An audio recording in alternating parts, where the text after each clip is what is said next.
My name is Susan Bleeker, and I'm co-founder of an organization called Our Companions Animal Sanctuary. And much like you, I have a special passion and love for animals. I always have since I was a little child. And so, what are some types of abuse have you been in? What type of abuse have you been?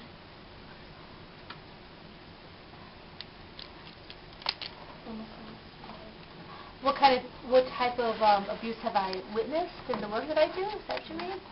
I think there's two kinds. One is what I call outward abuse, which is striking an animal, hurting an animal, anything that physically hurts the animal. Something that is people do specifically to hurt animals. But the other is something more passive called neglect. Are you familiar with what neglect is? Neglect is when you don't care for an animal properly. And that still is considered abuse. For example, if you don't give them proper food, or proper shelter, or even proper socialization, they could be emotionally neglected. I see a whole lot more of the neglect type of abuse than the actual, blatant hurting of animals.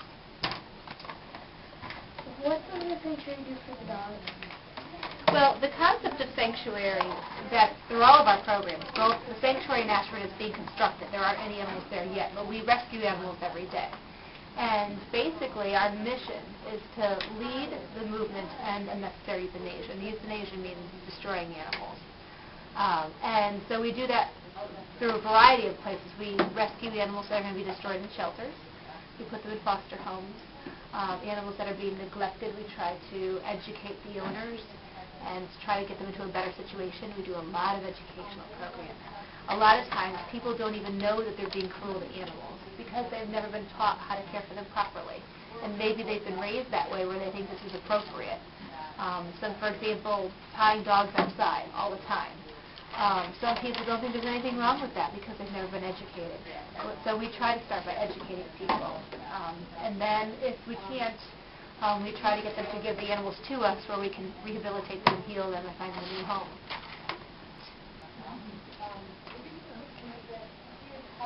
Can kids come and help at the shelter? Well, like I said, the shelter's not built yet. But when it is, and it's actually a sanctuary, which is different from a shelter. It's going to be cage-free. They're not going to be in cages. And the other difference between a shelter and a sanctuary is that the sanctuary welcomes the community. So children will be able to come and help. Everyone will be able to come and help. A lot of shelters are very restrictive about who they invite in because they don't want people witnessing a lot of the euthanasia that happens on a regular basis. Plus, the animals are very stressed out and could be, it could be a liability. In a sanctuary, the environment is much kinder on everyone. What about donating? That's what we, donating money, you mean, or stuff? Donating money and stuff. Okay, I'll talk about donating money first. We're called a nonprofit organization, which means that all of our money comes from donations. So with the stuff that you were talking about before, do you guys get do people donate stuff like toys for the animals to play with and Yeah, there's a whole list. There's another thing they could do for a supply drive, and there's a whole specific list of exactly what we need. And there's we actually have kids that there's a program where if you have a shopping list and you go in front of get permission to go in front of a store and you hand people when they're going on a shopping list for the animals, and that has specifically what you need because a lot of times we get donations of things that we may not be able to use. So if people are going to take the time to do it, we want to make sure that they collect things that are things that we definitely can put to good use. So we have a whole list of all of those things, and some of them include dog toys. What is the worst case you've ever seen? Like I said, I think the worst things I've seen, probably in line with what you're doing, is dog fighting. I think that it's not just the dogs that are involved in the fighting, but the other animals they use that teach them how to be aggressive. It actually is probably the cruelest thing and the most cruel thing I've ever seen in that. There's a lot of neglect that goes on with that, too. How do you get abused dogs to like people again? Well, it depends on how it's abused. A lot of times you have to start getting them physically well. Like I said, there's lots of types of abuse. But in all cases, they usually are very physically neglected. So before you can even attempt to rehabilitate them emotionally or behaviorally, you need to have their bodies back in good working order again, and that can take months sometimes. So that's the first stage, is to get them physically well. The next thing is to identify the source of their fear, because they're fearful, and that's why dogs are aggressive, is they're usually fearful. And then start to do what's called behavior modification, which is over a long period of time.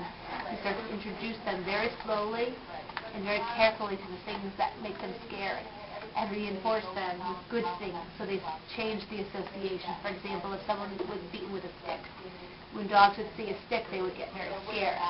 You would start with, say, if you knew it was something just like that, having the object in the room, and reward them with, good food and, lots of, and then slowly to the point where you could pick up the stick and put it down, and then reward. And then you can get, a lot of times, dogs are fearful of many things, cars, children. We had one dog, whenever someone would bounce a basketball, the dog would go nuts. And we found out the dog was tied out, and the kids in the neighborhood, when they would play basketball, they would abuse the dog. And so he associated the abuse with kids playing basketball. So imagine now getting this dog out in the world. There's basketballs and teenagers everywhere. So we had to do a lot of work, and it took months, getting the dog confident enough and trusting enough to be around these things that they've learned for good reason to be scared of. What happens to a dog that's dying?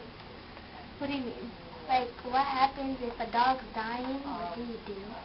Well, it depends. In fact, just this morning, while I was at the vet with the meeting for the sterile feral program, I helped my hamster pass. He was dying, and he had a big tumor, and I saw him this morning, and I knew that he was suffering. I could have left him there, and he might have still been alive by now or not, but I chose to help him pass. It's called euthanasia, and that means you give them an injection, and it stops their heart, so they don't have to suffer for many, many more hours.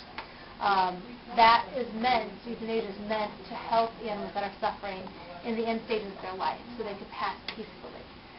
What happens in our shelters is that healthy animals, adoptable puppies, are euthanized or destroyed, and they're not sick, they're not dying, and that's what our organization is out to stop. The euthanasia should be for dying animals, sick and suffering animals, not for 8-month-old puppies, because nobody wants them.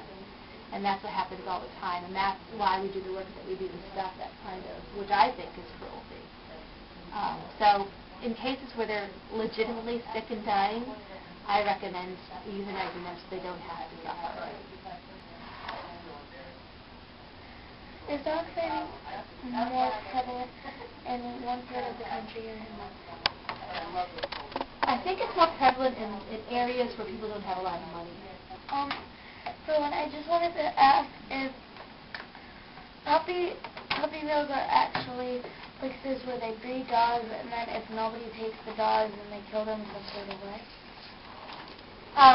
Puppy mills, if you have the stomach to research it, it's a horrible industry, but I think a lot of animals suffer and die, not only there, but on the way to the pet shop. And the cruelest thing is what happens to the mother dogs. After they're spent, is what it's called, or not capable of breeding anymore, they're usually destroyed quite horribly.